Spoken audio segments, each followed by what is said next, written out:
Today I'm here to show you 7 flower crochet patterns that are perfect for keychains or garlands that you can make in under 1 hour. So come check it out.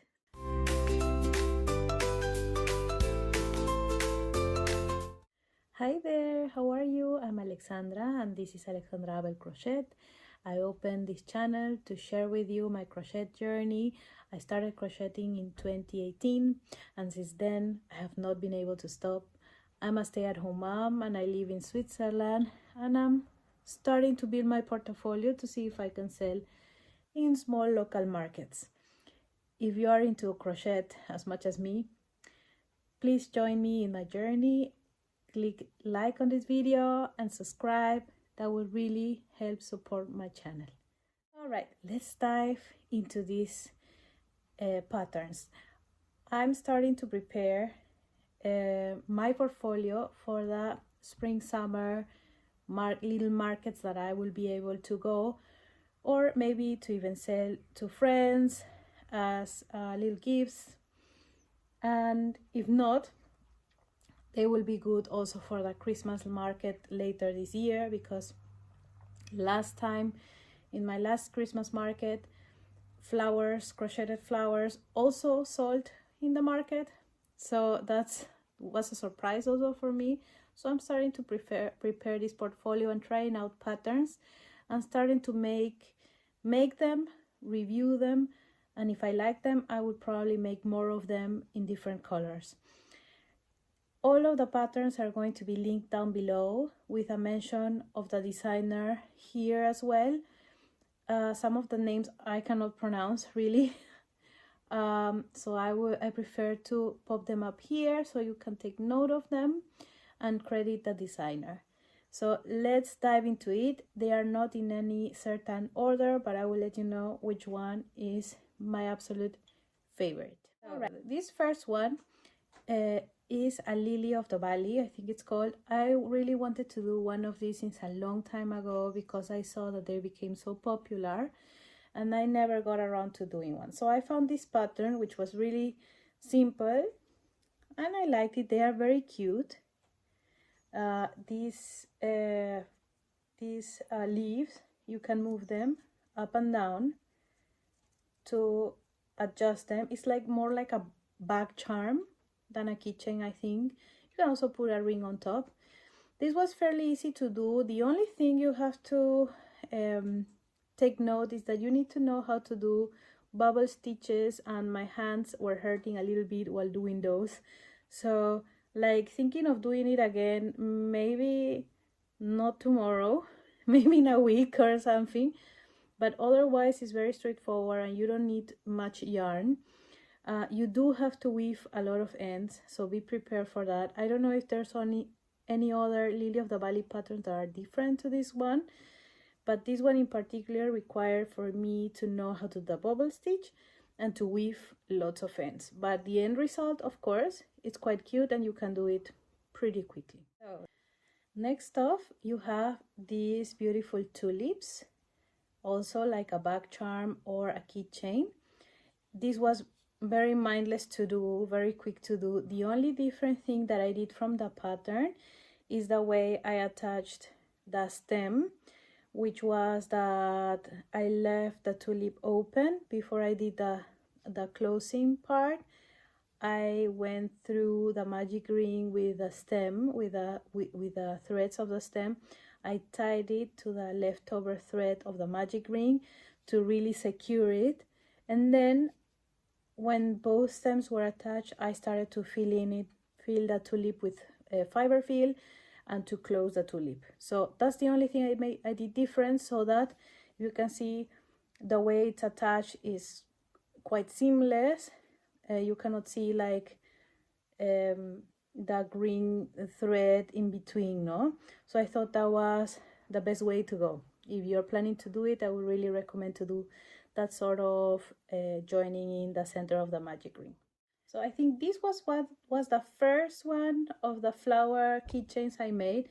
This is a lavender. I love how lavender looks, and it was really easy to do. You just go, it just a chain that starts to go in spirals with stitches. No, the only thing that was a bit problematic is attaching the stem to these curls. Then I'm also a bit scared that with use this will lose the shape. Like if you have it like as a keychain, here's a little hole. If you have it as a keychain by use, then this can start losing the shape and it doesn't look very sturdy. Nice for like decoration, but for everyday use I'm not sure. It was quite nice to do, it was fast, but I would have to look for other lavender patterns, maybe something else that has a firmer structure and would not just collapse, lose this shape. That's my only thought. For a long time I've been trying to crochet. I've been wanting to crochet a rose. I was a bit hesitant because I didn't want to do all the sewing around, because I knew most of the patterns were like a chain that starts to go in a circle. But well, I said I have to give it a try, and I really like the shape of this one, and also the size. All of the yarn I've used in all of the patterns are cotton yarn, the finest cotton yarn with a 2.5 millimeter hook, and these turned out really cute. The shape, I loved it. I really liked that it had how the leaves were, then you attach them in the back and kind of like you can put them right in the middle, so nobody has to look at the at the circle. Maybe the next one I will put it a little bit on the middle side. And I thought this could also be nice for like a clip, to put a clip in the back, or as a keychain, or as a back charm if you do a longer stem. Yeah, I think it's very versatile, but I really liked the shape of this one. So the following patterns are both from the same author, different patterns. The first one is a sunflower. I was a bit hesitant with this one because it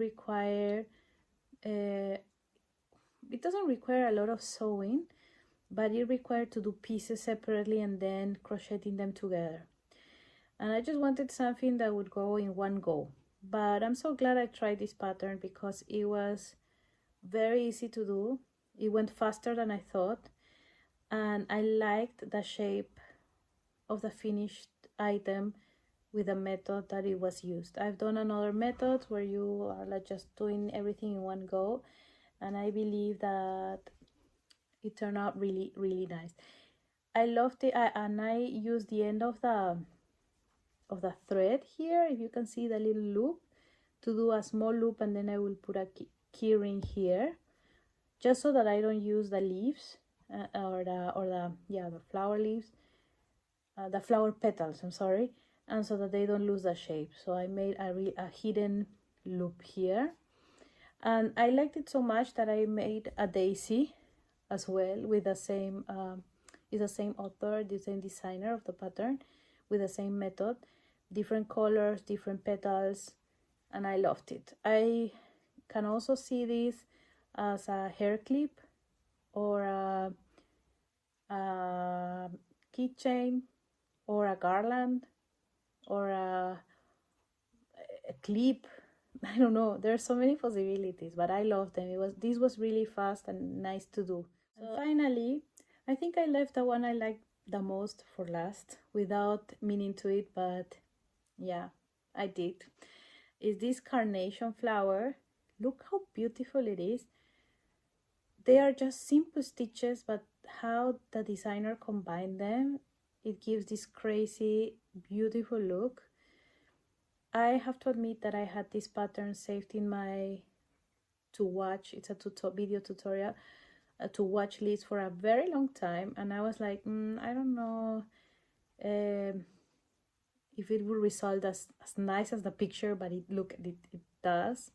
I want to do more than another one, like straight away with another color combination, and it's really easy to do. It's a mindless project. You can just start doing it, and once you get to the petals, you can do it without thinking. And I really like that this part in the back, it doesn't show in the photo of the video tutorial, but also the leaves behind are very detailed. I really like this designer. Her video tutorials are really good, are short, are like, this was like 10 minutes long, and she just goes straight to the point. So if you are already an experienced crocheter, it saves you a lot of time by not having to like forward a video or looking for the part or rewinding or whatever. This is a really good YouTube channel to watch tutorials. And I've done other things from this designer, and I really love them, so I saved this one. I may do more things from her channel because her patterns are beautiful and her tutorials are like super quick and to the point, which is great. So this one is my very favorite one. And I can see also that like she did this little loop. You can also do a shorter loop and put a keychain, or no loop at all, and then put like a keychain, a metal chain with a key ring or something like that. Like this one is like an optional thing to do, no? But look, it looks really beautiful. Well, this was a really quick video, but I hope you liked it and you found it useful. If you do, please give it a like, share it, and consider subscribing to my channel. I will be preparing more things for the markets. I'm focusing especially on flowers, either paid patterns or free patterns. For my birthday, I extra bought a few flower patterns that I've been watching on Instagram for a very long time. I normally don't do because I don't have normally the budget to buy patterns, even though they totally deserve to be bought. But this time I have like a one year pass to get a few patterns that I loved, and I've been trying them already, and a few of them were super good. So I'm going to be making another video with free and also some paid patterns from the designers that I believe is 100% worth getting, and I would really recommend. And of course, the freebies are always super good if you are starting your own crochet business and you cannot invest too much on paid patterns, or maybe you just want something as a gift, or you don't have the budget this year for that. So those are really good. And as always, visit also the channels of the designers, give them some love, a like, a subscribe. Some of these patterns I cannot believe they are free, and of course I'm super thankful because otherwise I wouldn't be able to make them. And yeah, they are really good. I would really recommend them. So I hope to see you soon. I hope I can finish more patterns to review them through the channel, and don't forget to subscribe so I can see you the next time. Ciao ciao.